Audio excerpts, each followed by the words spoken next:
Il y a des esthétiques musicales sur lesquelles non, le principe du assis ne fonctionne pas, le principe de distanciation ne fonctionne pas.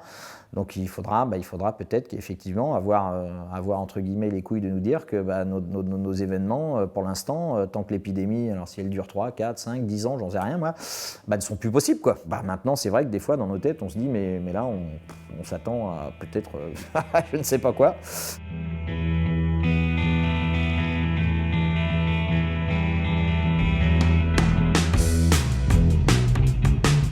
Il n'y a pas grand monde depuis finalement mars dernier et la date du premier confinement, parce que nous on n'a pas eu de période de réouverture. On est une association qui est en mono-activité, on n'organise qu'un seul festival par an avec une vingtaine de salariés qui sont tous mobilisés justement sur la réalisation du seul projet qui est le festival Hellfest. Bon, on n'est pas dans la dépression, mais c'est vrai que j'aurais aimé que ces bureaux soient beaucoup plus vivants et beaucoup plus dans l'action, quoi. Évidemment que c'est notre métier de se projeter, et donc maintenant on se projette à l'aube de l'été 2022 pour nous. Donc il faut savoir que quand le Hellfest, si on l'espère tous, peut rouvrir ses portes en 2022, ça fera l'équivalent de 2 ans d'inactivité pour nous et notre équipe, donc c'est long 2 ans. C'est long dans les têtes, donc voilà, on est tous pressés. Psychologiquement, ouais, c'est assez compliqué effectivement d'essayer de maintenir une certaine mobilisation et se lever le matin, même si effectivement une grosse partie du salaire est pris par les aides de l'État, même si le fonds de solidarité couvre beaucoup, la quasi-totalité de nos dépenses, donc on n'a pas cette pression financière sur les épaules, mais par contre on a une vraie pression de sens, quoi, de sens dans l'association, quoi, de se dire effectivement à quoi on sert quand on se lève le matin.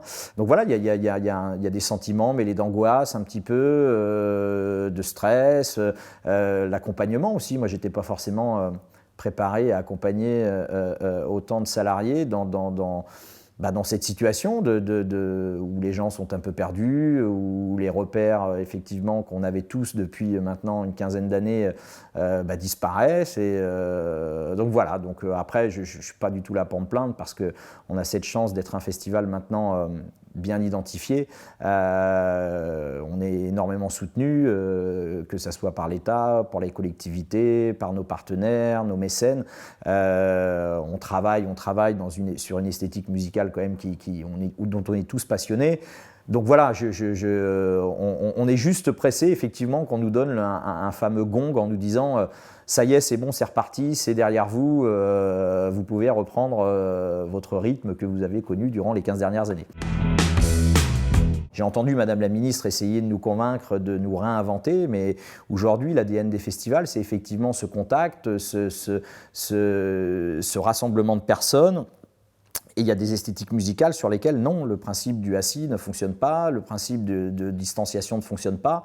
Donc il faudra peut-être qu'effectivement avoir entre guillemets les couilles de nous dire que nos événements, pour l'instant, tant que l'épidémie, alors si elle dure 3, 4, 5, 10 ans, j'en sais rien moi, ne sont plus possibles, quoi.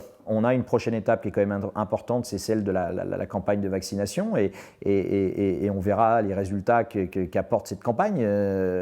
Si effectivement, à l'aube de l'automne, lorsque normalement la totalité des Français sera vaccinée et qu'on constate qu'il y a toujours des problèmes et qu'il faut toujours continuer avec les restrictions, avec les confinements, les reconfinements, les redéconfinements, etc., etc., là, je pense qu'il faudra qu'effectivement, nous et nos équipes et mes salariés, on puisse se dire la vérité en face et se dire est-ce que ça vaut le coup de continuer ou est-ce qu'il ne faut pas que là, on ait une réflexion beaucoup plus longue sur on est peut-être en train de connaître effectivement la fin. Mais bon, là on parle vraiment du scénario catastrophe que je ne souhaite pas encore imaginer dans ma tête. Même si au bout, on se dit, parce que ça fait 1 an et demi qu'on passe de mauvaises nouvelles en mauvaises nouvelles, parce que ce qu'on vit depuis 1 an, personne n'aurait pu l'imaginer. Ces annulations en cascade, ces remises en cause de secteurs qui sont complètement mis genoux à terre, personne n'aurait pu l'imaginer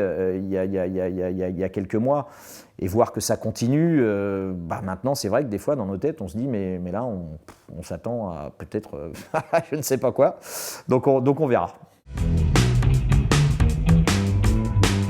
Eh écoute, je te dessine